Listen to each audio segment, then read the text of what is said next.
My ex-father-in-law and I occasionally used to write articles for San Diego Magazine, and I remember one article we wrote where he told a story about how they built the University of California, San Diego. It was just a bunch of people from San Diego, kind of ordinary people, that started they just kind of met once, and they started raising money, and they started knocking on doors.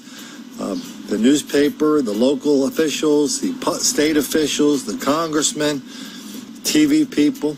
They said, listen, we need a school down here. We need a University of California, San Diego, right up on that hill. And the one thing everybody remembers about this big effort to get the school built was the wife of one of the business people involved. She used to always bring chocolate chip cookies to the meetings. Everybody remembers that, and everybody says, yeah, that helped as much as anything. But the point is, these big buildings, they just don't happen by themselves, whether they're federal buildings, state, local, whatever. Sometimes they're private, sometimes they're not. These things just don't happen by themselves. And so the archway, and so that brings me to the story of the archway of the great arch in St. Louis. They just did some renovations there, $385 million, mostly federal money, but lots and lots of private donations. Lots of private support groups who lobbied for the money, who said we need this. And so they had a grand opening about a week or two ago. They had a grand opening where people who were involved in who made this archway and the new museum important, they were there cutting the ribbon. Next day story, a bunch of people in St. Louis came out and said, hey, where are the fellas? Where are the lovely ladies? Why aren't there any people there like that? Boy, it's amazing how many people in this country are givers or takers. So you get these people that make this archway a major thing in their lives. They make it happen.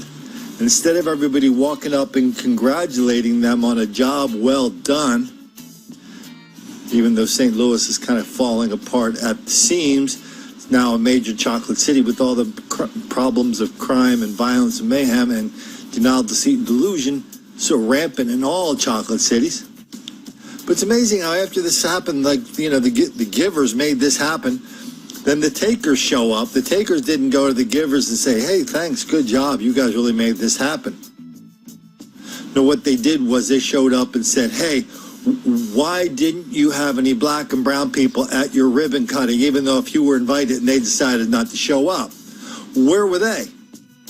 And so the question that a lot of people in St. Louis are asking in emails to me, and which I'm asking as well, is, well, where were you when the work needed to be done? Where were you when the idea was birthed? Let's take a look at that story. Celebration turned to controversy after an all-white group of officials took part in the Arch Museum ribbon cutting on Tuesday.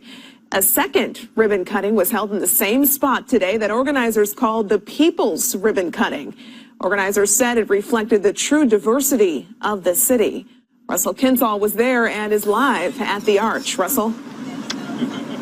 Well, in a city with a population that's 49% African American, many were shocked that there were no persons of color invited to be right here on this spot to participate in the ribbon cutting. So today at the second ribbon cutting, some of the speakers talked about what they thought that lack of diversity represented. The photo for the ribbon-cutting redo will show a large and diverse crowd. State Representative Bruce Franks helped organize the second ribbon cutting. He wasn't invited to the first, even though the arch is in his district. And it's much bigger than a photo. This speaks to a systemic issue that we've been dealing with for a long time in the city of St. Louis. City Treasurer Tashara Jones wouldn't call it a redo. She labeled the second event the People's Ribbon Cutting. If you look at the photos from last Tuesday and compare it to the one in 1965, it doesn't look any different. On Tuesday, all of those who lined up for the museum's ribbon cutting were white. Congressman Lacey Clay was invited but could not attend. The second event included a diversity of faiths and ethnicities. It's important that black and brown communities have true representation to ensure we are given an equal part of the community that we've helped build. The executive director of the organization that put together the first ribbon cutting apologized to the crowd. For years, we focused on making this museum the story of everyone involved in our community. That's why we are so sorry the ribbon cutting on Tuesday did not reflect this commitment. Mayor Lyda Crewson participated in the ribbon cutting Tuesday and attended the second. This time, she sat in the crowd. We did not do the planning. We did not do the inviting. You know that. That's not an excuse. In the future, we'll ask the questions. Now, one of the speakers quoted a blog by a local activist named Dean Nichols, who wrote, "This wasn't about who got left out of a picture. It was about affirming that the arch is a place for all people, and sometimes recognizing people who are not white, who are not wealthy, and honoring and recognizing them as well." So the arch today is a place for all people, and that has been affirmed. And here's a picture of the groundbreaking from the same building. There's 4 women and 3 men there.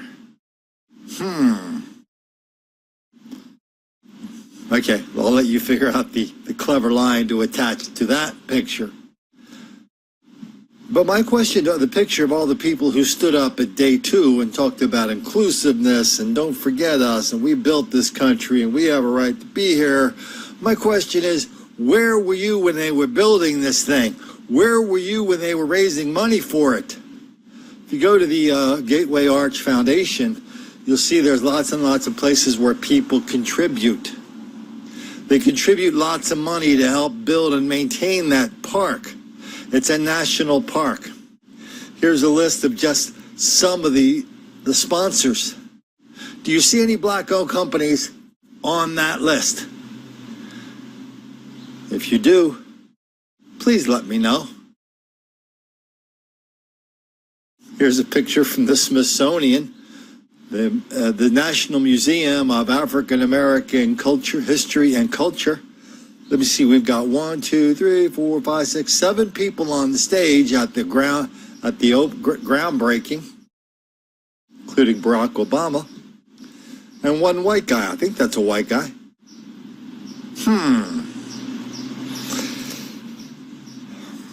I remember doing a story about this, and for Don't Make the Black Kids Angry.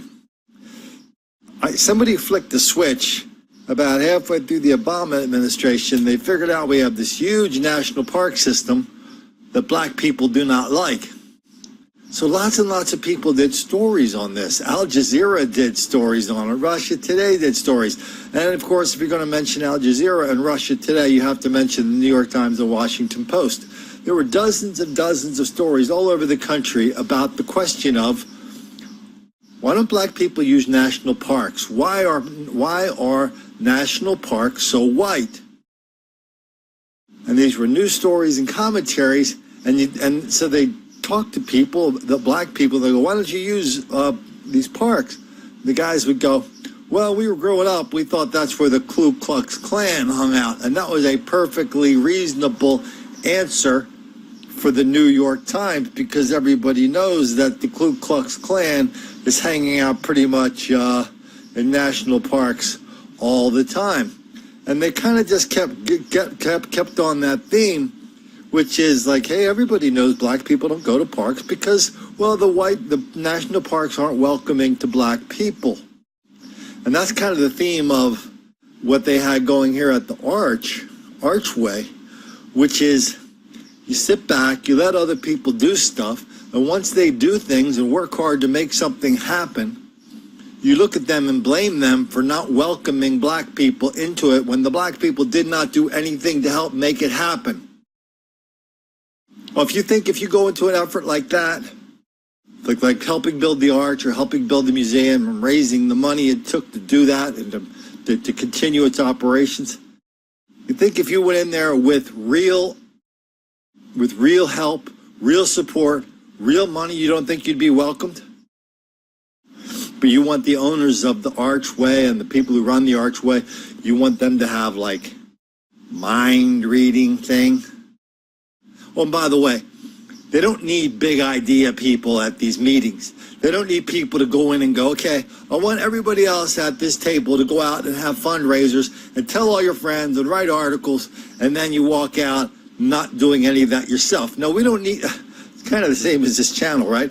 We don't need the big idea people. We need the people that see the big idea and then start doing the millions of little things that will help make this, things like the archway work or this channel work. I mean, it's the same thing. Doesn't matter if you're talking about the archway or this channel. If you like the archway, if you like this channel, send an email to Hannity or Mark Levine or Alex Jones or Rush and say, hey, do you see what's going on with Colin? Do you see what's going on with the archway? You ought to talk about it. It's the same thing. But the big idea people like to come in and they like to stop everything with their big ideas. Then when the thing's done without their help, they like to show up and go, hey, where's all the credit for all the work my people did? When they didn't do a damn thing. They're leeches. They're takers.